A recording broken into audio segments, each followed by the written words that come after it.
All right. Chapter 6 talks about equilibrium.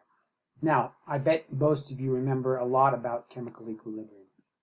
And this first section here just kind of introduces chemical equilibrium, so we're going to go through it pretty fast.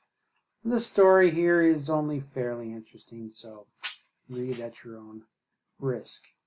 But in general, when a chemical reaction here given with a single arrow to the right, what does that mean, Fred?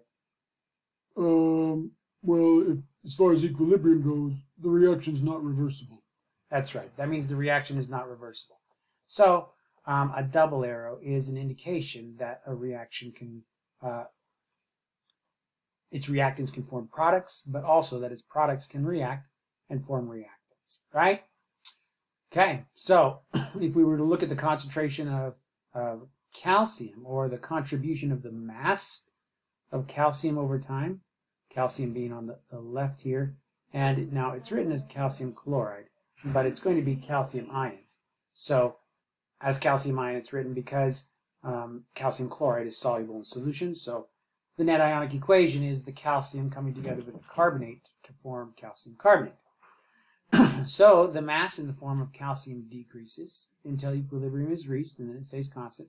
The mass of the concentration, the mass of the calcium in the form of calcium carbonate starts none and then increases, and then eventually equilibrium is reached. All right. A reaction at equilibrium exists in a steady state, which means the rate at which the species forms equals the rate at which it's consumed. These rates, that is not initially, right, but not till you reach equilibrium. Once you reach equilibrium, the concentrations don't change, but that doesn't mean the reaction is not going both forward and backwards. If I have a chemical reaction here, it's generally written this way, not necessarily, but in general, a chemical reaction will be written with the reactants on the left. And when we're in equilibrium, you say, well, what does that mean, the reactants on the left? Well, the direction of the reaction is really that which lowers the overall free energy. So do you remember Gibbs free energy? Delta G? Yeah, delta G. And then delta H, what is that? That's the change in heat energy. And then delta S? That's the change in entropy. That's right. And remember that this is temperature specific. So delta G, if this delta G Gibbs free energy is a measurement of the spontaneity of a reaction, right? So if if a reaction is spontaneous, do you remember what the sign on delta G is? It's a negative sign. That's right. If you have a negative sign on delta G, the reaction is spontaneous. Delta H, what does that mean when a reaction has a delta H that's negative? That means it releases heat energy. Very good. And the delta S, what's the sign on the delta S if it's favorable? If the entropy is favorable, what its sign? Is it negative also? Actually, no. That one is positive. Now, that's why this big negative sign is placed here.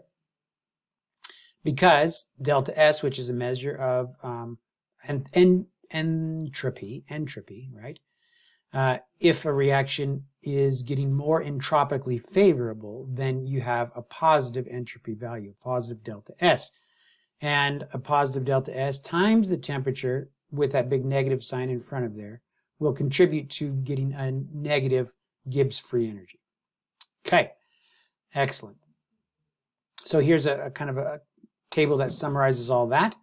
If you have a negative delta H, whoops, this one here, and a positive delta S, then delta G is always negative, which means what? What does that mean when delta G is negative? It means the reaction is spontaneous. That's right. The reaction is spontaneous. Because if delta H is negative, and we'll keep this up here so you can look at it.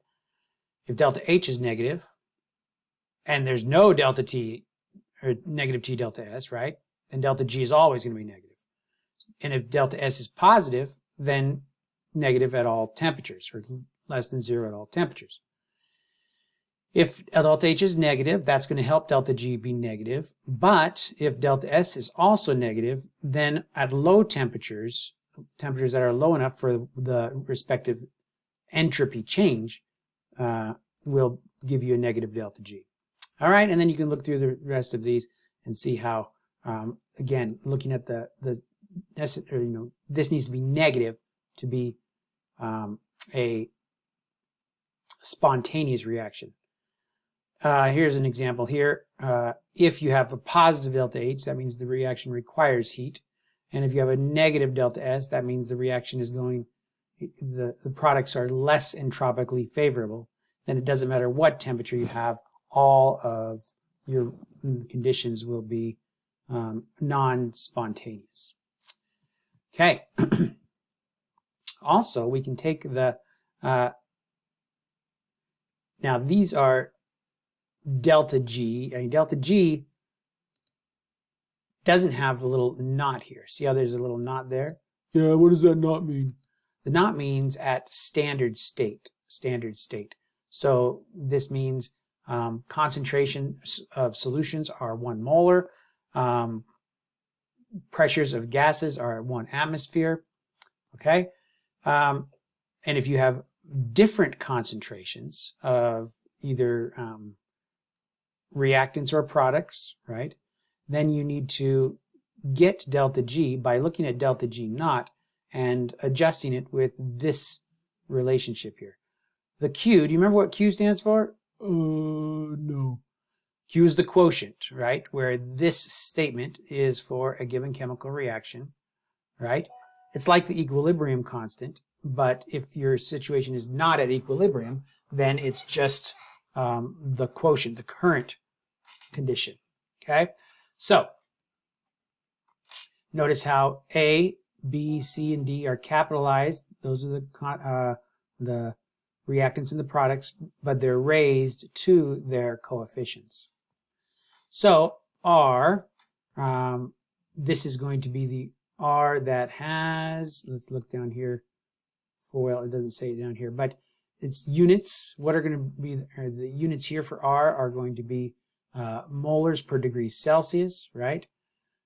T is in temperature, not per degree Celsius, but Kelvin. T is in temperature of Kelvin.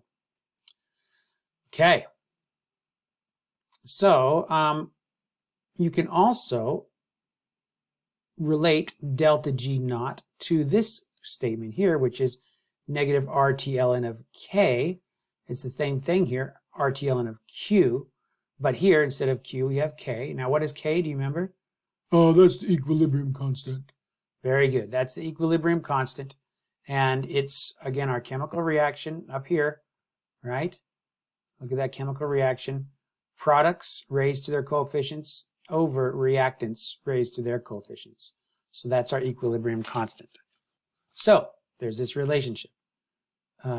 Negative RT-ln of K is equal to delta G naught. All right. So we can manipulate chemical equilibrium constants by changing their coefficients. So here's a reaction. Well, first of all, we'll talk about reversing the reaction. Here's a reaction, right? Products, AB squared, or sorry, AB2 over reactants, AB raised to its coefficient. Does that seem familiar? Yeah, I remember that. And now, if I reverse this reaction, how does it change the K? It flips it over. That's right. It's the inverse of it. Okay. Here's another scenario here where I have a chemical reaction 3 and a chemical reaction 4 with their accompanying equilibrium constant or expressions. And what happens if I add these two together?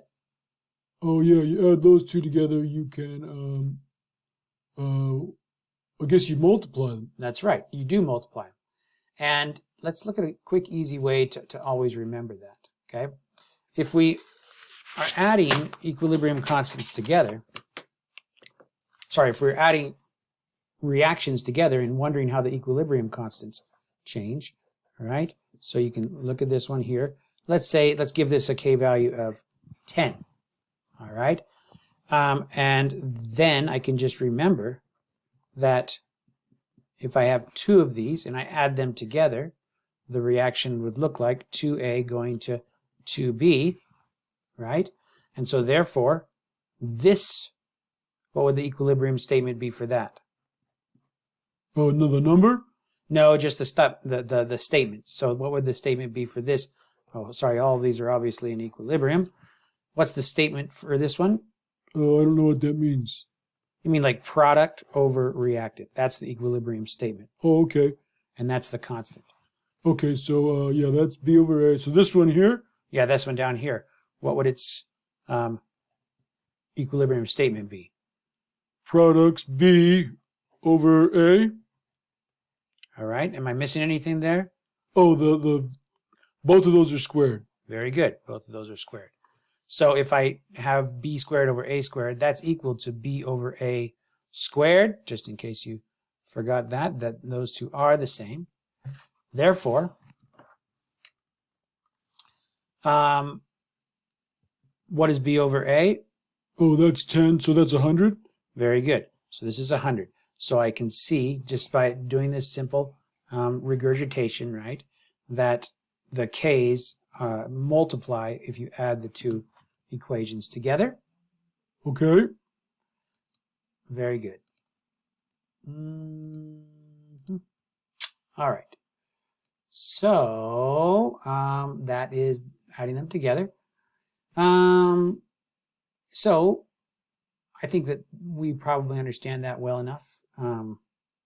So we're not going to do some reviews here. Is that okay? I feel like that this is fresh enough in our minds from Chem 106. Is that okay? Well, I might go back and do some for myself later. All right, that's fine. All right, very good. So the equilibrium constant for these chemical reactions mean slightly different things. I mean, it's always the same statement, but for KSP, for example, do you remember KSP? I don't really. Well, KSP was for reactions where we were looking at the solubility product. Oh, yeah, I remember that. So for this kind of a reaction, we take a chemical that is relatively insoluble, PbCl, or lead chloride, for example, lead 2 chloride, and we look at the amount of lead ion and chloride ion in solution, right? And remember, when you write equilibrium statements, you don't include solids or liquids in the statements. Yeah, why is that? Why don't you include solids or liquids in your equilibrium statements? It's because equilibrium constants are expressing to us the relative concentration of things in solution that will affect equilibrium if their concentrations change. And the solid that's in solution is not going to be affecting the concentration because it's solid, it's not in solution. Same with the liquid. If you add more of the solid, well, it's going to stay solid because it already has solid in the container. If you add more of the liquid, you might argue that it's altering the concentration, but in reality, it's actually decreasing the concentration because you're diluting everything else down. And so changing the liquid concentration won't alter the equilibrium either. Okay, very good. So that is our KSP, our solubility constant. And then we have our acid-base reactions. Here's a chemical reaction here that's in equilibrium, and the K for this reaction we would call a Ka. Now you don't have to worry about it if you don't remember what the SP is or the A. It's always the same thing. It's always the products raised to their coefficients divided by the reactants. In this one we don't include the solid, and you never include solid or liquid. Here we just have aqueous solutions, or everything in solution, which is aqueous.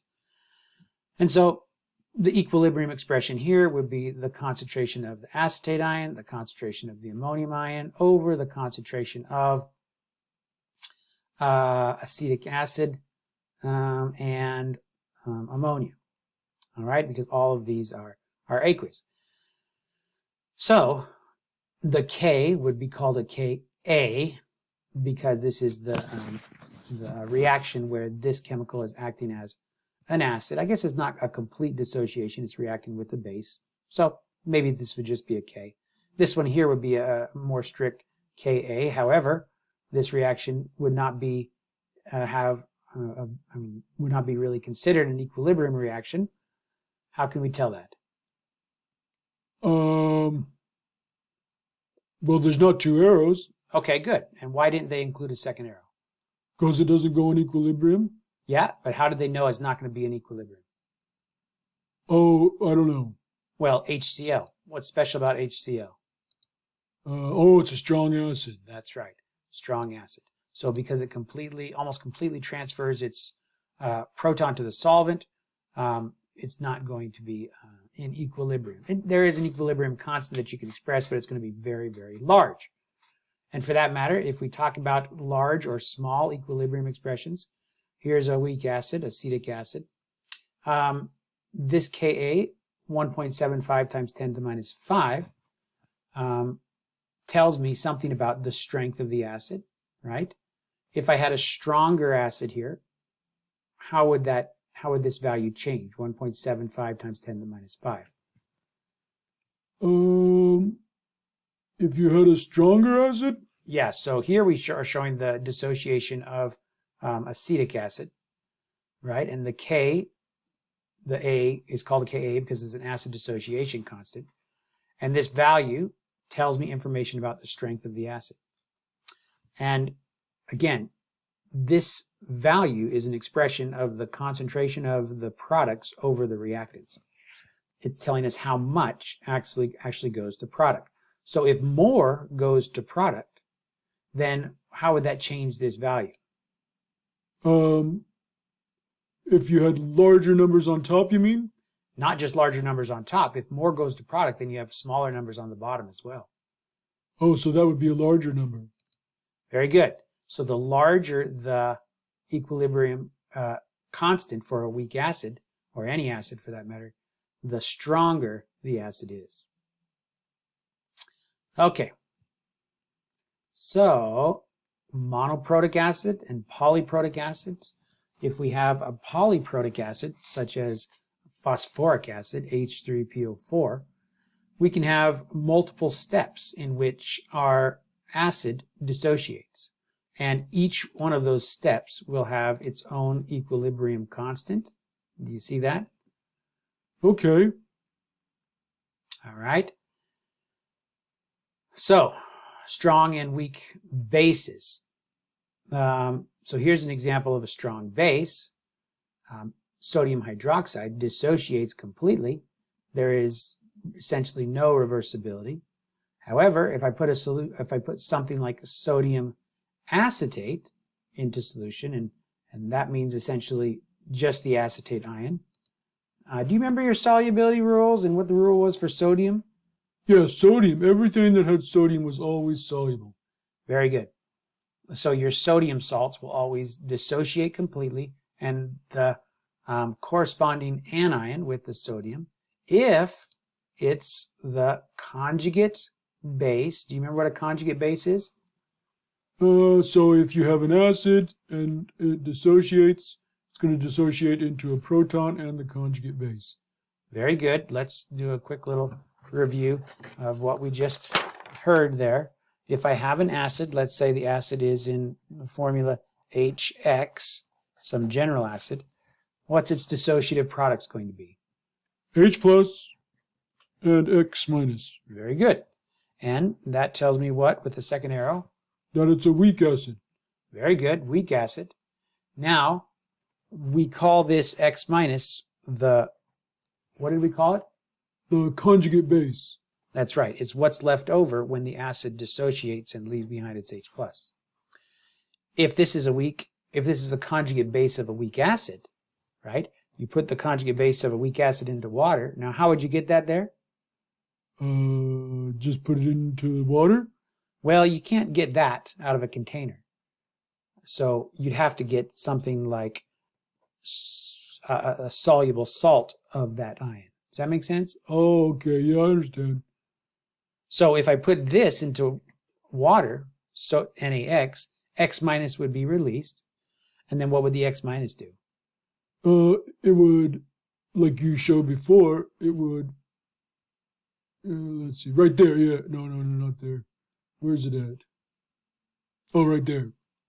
It would interact with water, And then it would form the conjugate base, or the acid, and the leftover would be the hydroxide ion. Very good. So X minus, because it's the conjugate base of a weak acid. So we always have to be aware. Any soluble salt, if we're putting it into solution, we want to know if there's a conjugate base of a weak acid there. The conjugate base of the weak acid interacts with water, is going to take that proton and leave behind a hydroxide ion, making this essentially a base, right?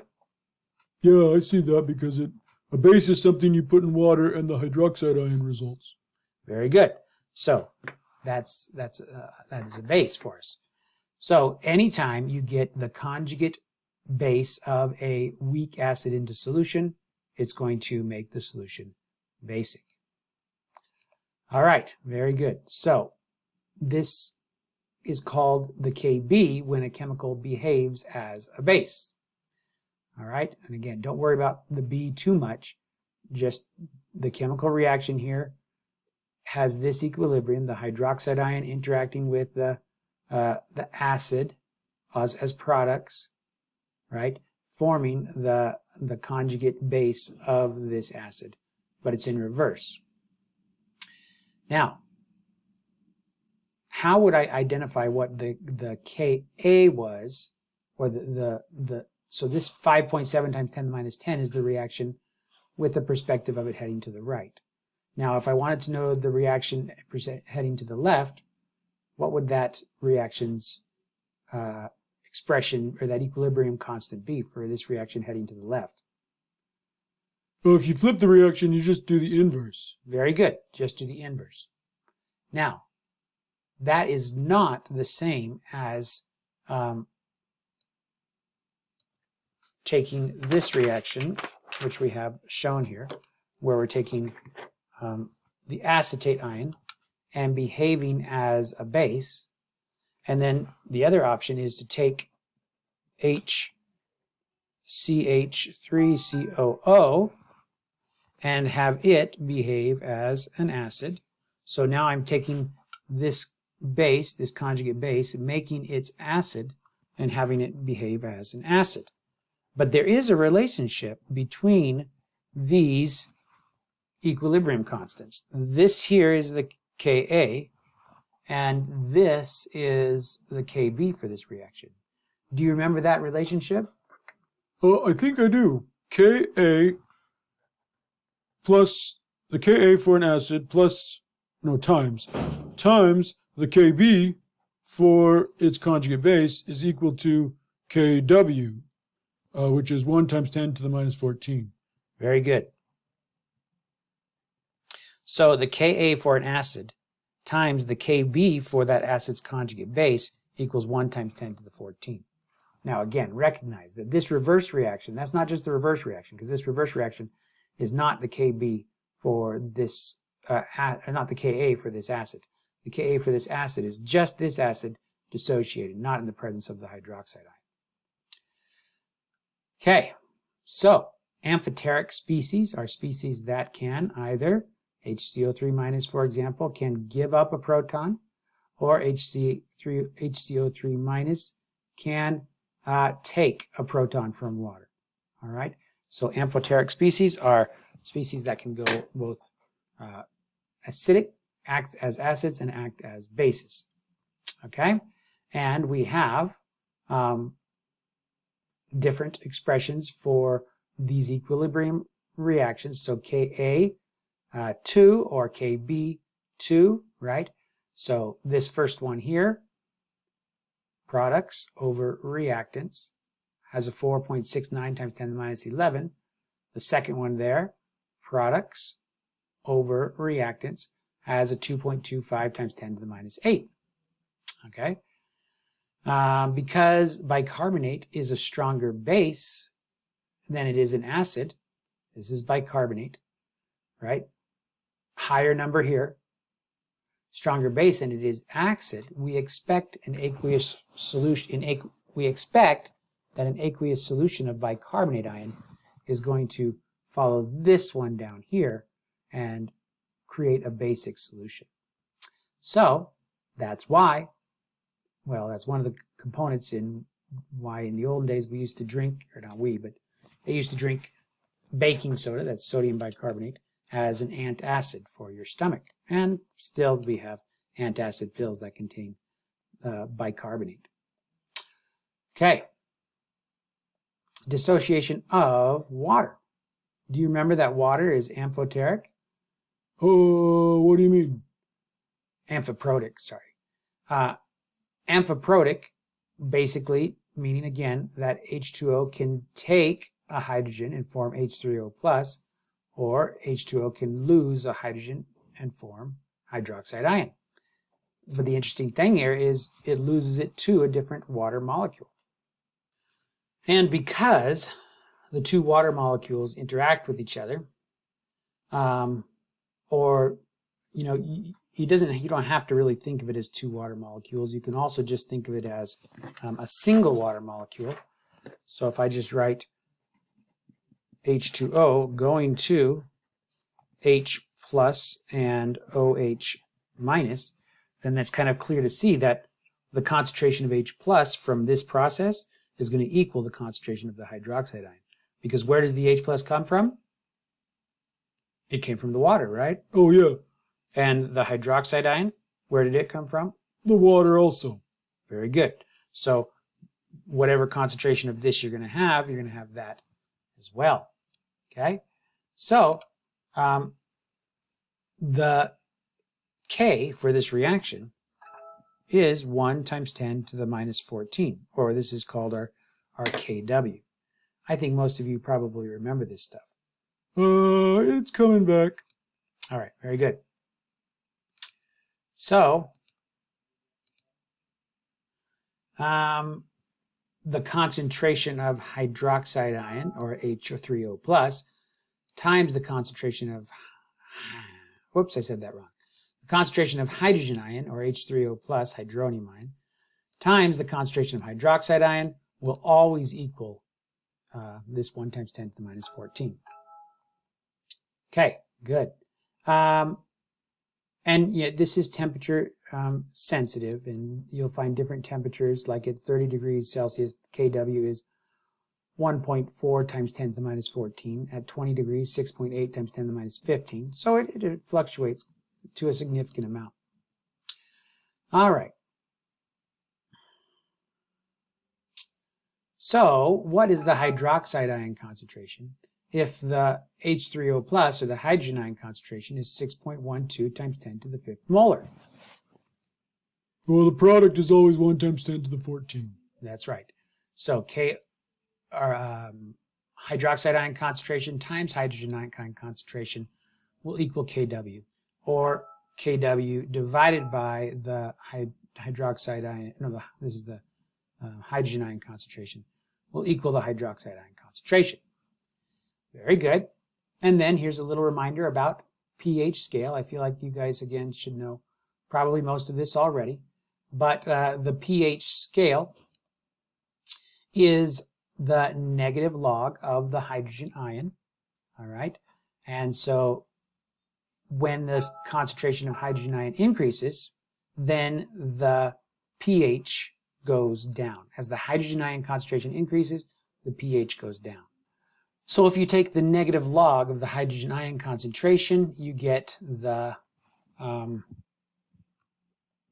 pH of a solution. So, for example, well, here's an example of different pHs of different materials in the that you might be familiar with. Vinegar, right? Rainwater. Rainwater is slightly acidic because the carbon dioxide that dissolves in it as it comes down. Seawater, slightly basic. Milk of magnesia, and then household bleach, very basic.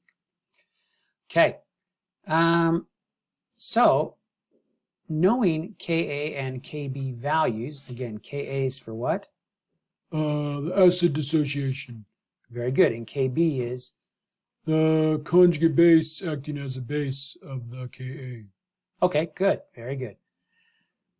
So it's useful to utilize these Kas and Kbs and recognize that, as we mentioned just a bit ago, the relationship between the Ka and the Kb is Kw.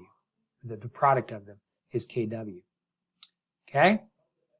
So, Appendix 11 gives us a list of different acids and their Kas, and we're about to introduce to you this idea of pKas. All right. So how do I calculate these values, Kb, for purity? All right, so how am I going to do that? Well, I can go to the appendix here and look for pyridine. Now these are all acids, so it's going to be something like pyridinic acid or something. Where is it at? Here's pyridine, and here it is as with an extra hydrogen. And so this 7.53 times 10 to the minus 12 is its Ka. All right. So this is the protonated form of pyridine. And what they're asking us is to find out what the Kb of pyridine. So when you say the Kb of pyridine, essentially what you're saying is if you remove that hydrogen, then it wants to grab a hydrogen and is wondering what is the equilibrium constant, or the K associated with that that grabbing. So we take our Ka, where's it at? Here it is, 5.9 times 10 to the minus 6, and know that Ka times Kb will equal Kw, which is 1 times 10 to the minus 14. So 1 times 10 to the minus 14 divided by Ka will give us our Kb. Okay. Kb for dihydrogen phosphate, H2PO4 minus. In this one here, the only kind of extra little component that you have to think about is what. So let's find phosphoric acid in here. Phosphoric acid, right there, I saw it. All right, so now we have three values, 3 Kas, right? Why does it have 3? Well, remember it's triprotic, H3. Oh, yeah, okay. So one of these, 7.1 times 10 to the minus 3. The other one, 6.32 times 10 to the minus 8, and then 4.5 times 10 to the minus 13. And it was looking for, if I remember right, the H2PO4, right? H2PO4 acting as as the base, Kb for H2PO4. So we choose this one, 7.11 times 10 to the minus 3, which is for the H2PO4. And then, again, take the Kw divided by the Kb, and that'll give us, Ka divided by the Ka, and that'll give us the Kb. Okay, very good. Now, there are lots of different kinds of chemical reactions, some of which we didn't really refer to very much in Chem 105 and 106. This is an example of what we call a complexation reaction. In a complexation reaction, a metal ion, like this cadmium ion here, will take on ligands, which are essentially molecules that have free lone pairs. So the cadmium ion has a +2 charge. And so things that have negative charges, like water molecules or ammonia here, will coordinate, we say, with the cadmium.